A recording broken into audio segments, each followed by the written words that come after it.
Next up, we've got on the program is the SISTAQUIT program. Professor Gillian Gould is unable to join us, but she's got some of her colleagues who will be presenting on her behalf. Joley Foster and Allison Hart. I might hand over to you and I'll bring your presentation up. Thanks, Benjamin.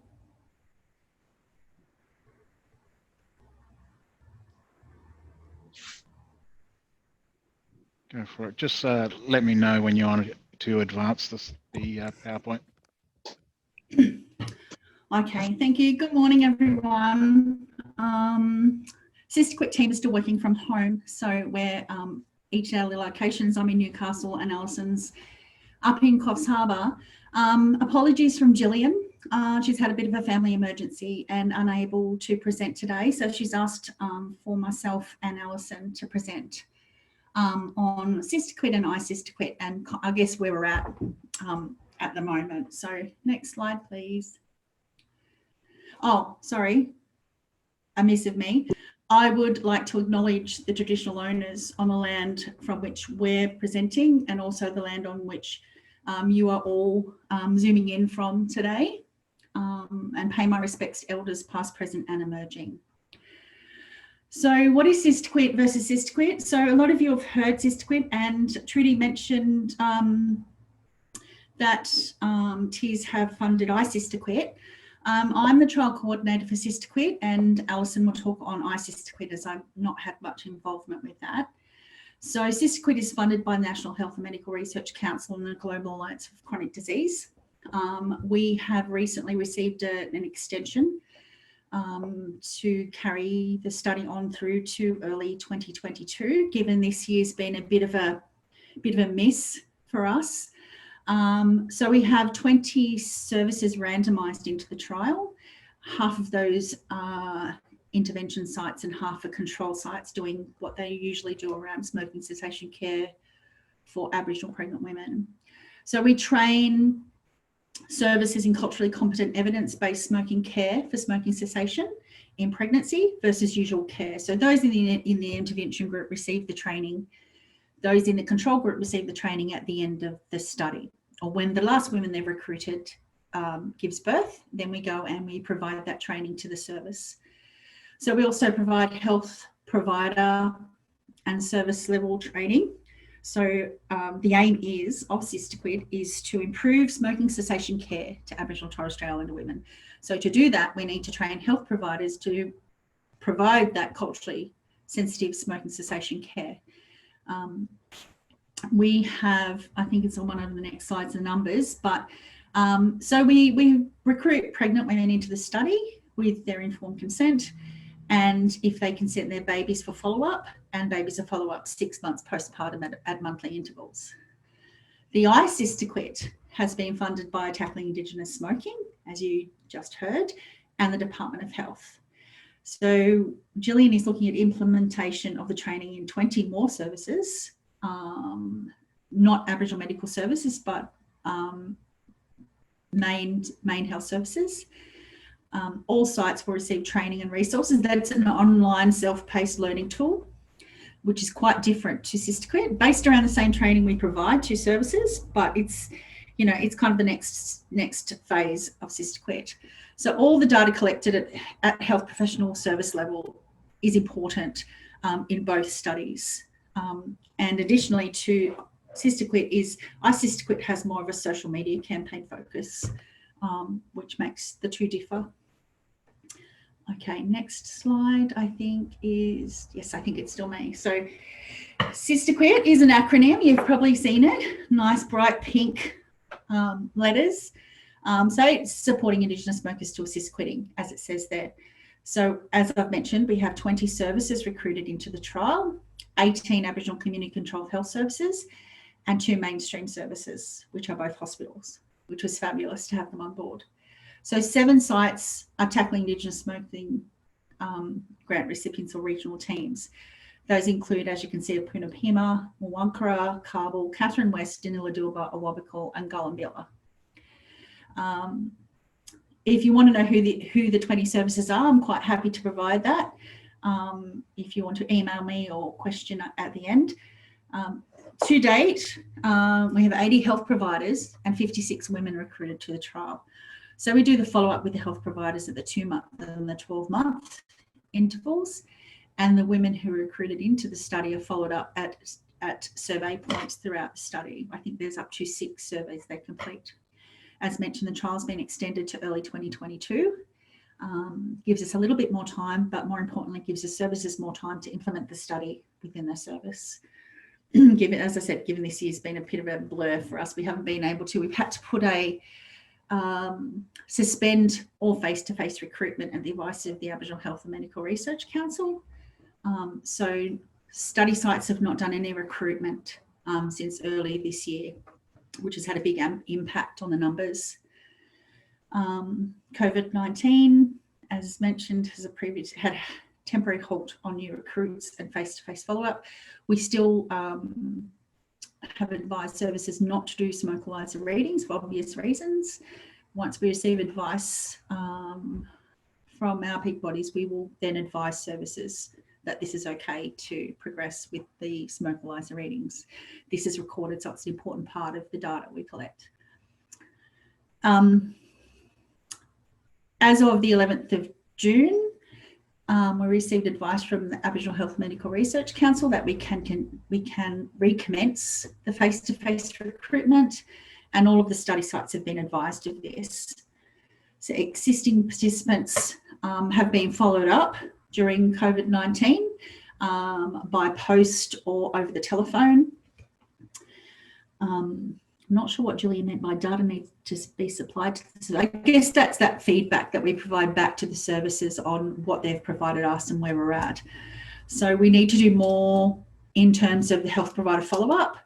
Even though we have 80 health providers recruited, there's only a small percentage of those that have done the follow-up surveys. And as with happens a lot, staff move on and they're difficult to contact. So that's one of the challenges we've had with the health provider surveys.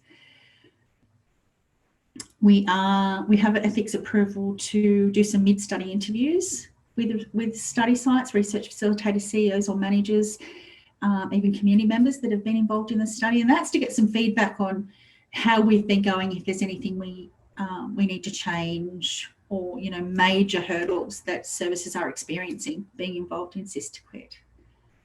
Over to you, Ali. Ali, are you there? Sorry, Joley. Hi. Next slide, please, Benjamin. Thanks, Joley. Okay, so where we're at the moment, at the start of our program, there were 39 services that signed on that was interested, and at the moment we have 8 services that have signed. We do need 12 more services, get up to 20 or more, and see how we go. So yeah, and part of those services we're mainstream as well. For example, we've been approaching antenatal services within AMSs around Australia, talking with midwives and also trying to and asking if they have any smoking cessation training or programs with our mums. So SISTAQUIT sort of fits in nicely with some of the services there and what it will provide. Also, with the mainstream services we've spoken to, for example, there was one mainstream services and 40% Aboriginal women used that services, and they expressed interest in participating in our program as well. So we've been getting good feedback about our program, but we would love even more feedback and to speak to more AMSs, more antenatal services, wherever you are, whichever, whoever, that obviously can get our message across. With the training, we go through and we discuss with the organisation about our online training. It includes the webinar, and it also comes with a treatment manual that outlines the online training. It has patient resources, which include the booklet that helps keep patients on track with their progress. a patient flip chart for doctors and health providers to assist with how to approach smoking cessation with the mums. Also, services will also receive the supplies of NRT and the CA meter. In the flip chart, it does demonstrate to the health provider and the patient, with the mums, what is it used for and how it's used. It also comes with smoke-alyzer that measures the level of the CO, carbon monoxide, in their mums and the baby's level in their blood. Also, the how it reads is the more you smoke, the higher it reads on the smoke-alyzer. So all that sort of comes in with the program as well.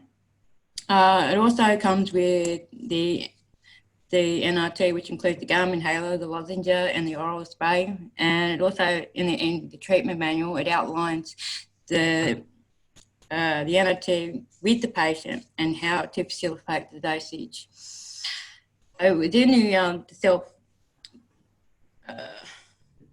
it also has the communicated, like the templates to record and it's as a checklist to measure the mum's progress, and just shows with the health provider as well. Just go on to the next one. Next one, please. Okay, so we've done the review, and we've checked with social media and with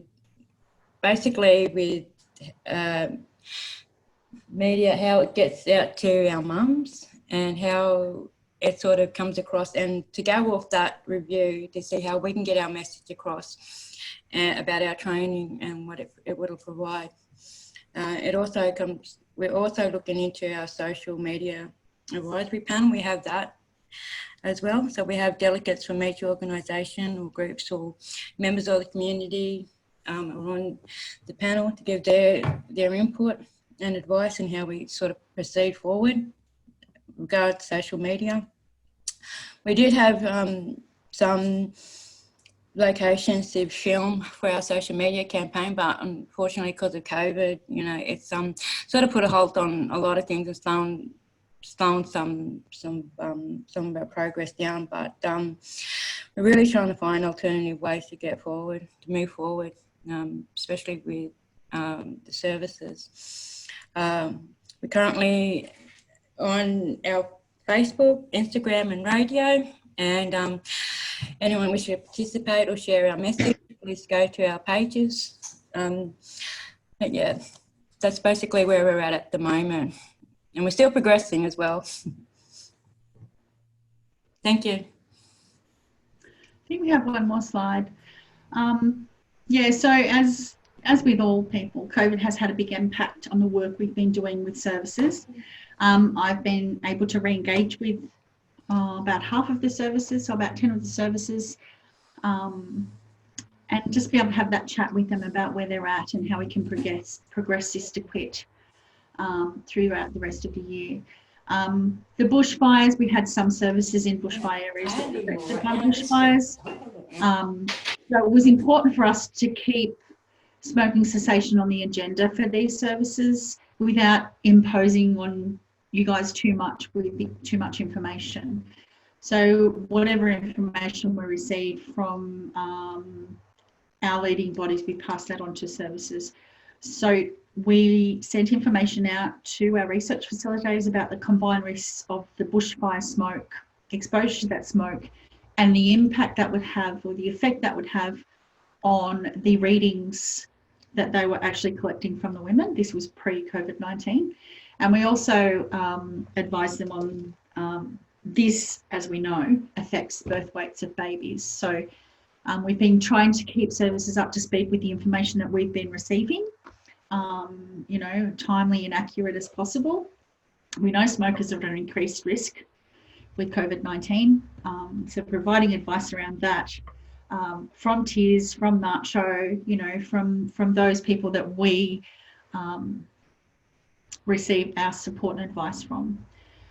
We know that stress has a huge impact on people smoking. So with COVID, I'm hearing, my daughter actually works in a cigarette shop. So she's been telling me that the amount of cigarettes people have been buying during COVID has increased immensely. So whether that's through stress or whether it's I'm going to stock up because I might, that smoke shops might close, Coles might close. We don't know. Maybe that's another study in itself. But from Gillian's, from the work Gillian's been doing, we know that stress from disasters, trauma, loss makes people smoke more or will make people relapse or lapse and commit smoking again. So we just need to be up to speed with what the advice is around that and providing the most accurate information, as I said, to our services. Quit for COVID, hashtag quit for COVID. I'm not sure what that's about. I'm not up to speed with that. But, promoting that it's a great time to quit smoking because of the increased risks around smoking, I guess is getting the advice out and making sure it's accurate is where we're at the moment. So that's it from us. Bit rushed, apologies for the change. So Allison and I were kind of thrown into this morning, so we didn't have a lot of time to prepare. So we just presented Gillian's slides as best we could. We hope we did justice to them. But if anyone has any questions, please fire away.